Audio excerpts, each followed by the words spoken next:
So the Prusa went down last night. We had a 3-day print going. We were actually printing a Gears of War helmet, and it made it about a third of the way through before we noticed it was not, no filament was coming out of nozzle number 1, or excuse me, tool head number 1.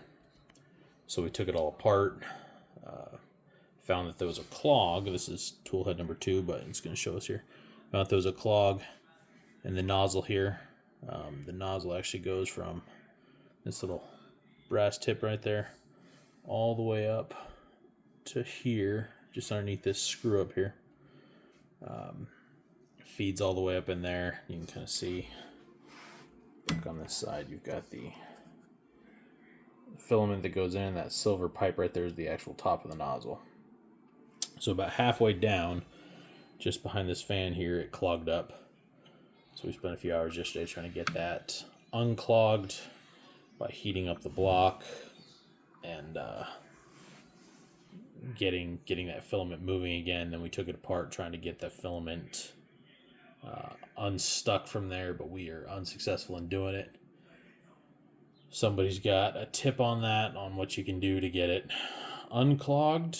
It'd be great, but it seems like it's going to be a little bit more difficult. So we just went ahead and ordered a brand new one from Prusa. So that should be here in, I don't know, usually it seems like it takes about a week or 10 days to get those parts to us. So for the time being, we are down to just the 4 print heads, which kind of sucks because we needed to utilize all 5 for a couple of these upcoming prints. But we'll just have to change strategy and just do 4-head print, or even just go down to some single ones and just kind of get producing on that front. But if anybody has any experience with getting these nozzles unclogged, that would be great.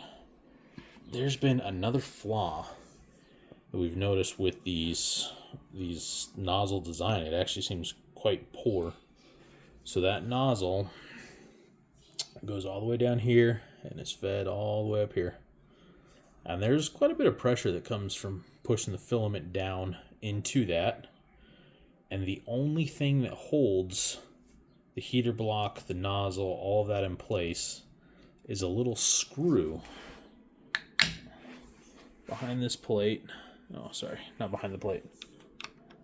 I'll leave that off. It's actually, let's grab another one of these. Oh, here, you can see it on these. Is behind this little hole right there. There's a screw that goes all the way back through. And right about here, it pinches that nozzle in place. So if for any reason you get too much pressure on there, this will actually slide down the entire heater block, and the nozzle slides down, and it screws up the entire height of the print. You'll actually have that running into your print. You'll have it crash into the bed. There's some design flaws on that front, because when you do a print, it only levels based off the first tool. Everything else goes off that first tool. So if you've got it leveled off the first one, and one of the other nozzles has slightly dropped or drops mid-print, it goes crashing into your piece and wrecks the piece. It can wreck the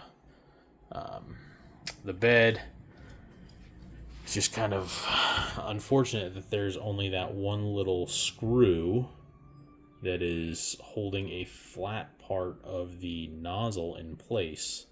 I wish that they had something up underneath here that kind of bolted this heater block to where it wasn't going to drop down, but that's something to take into consideration when you're watching these prints, that you need to pay attention to those blocks and make sure they haven't shifted at all during previous prints or during the current print.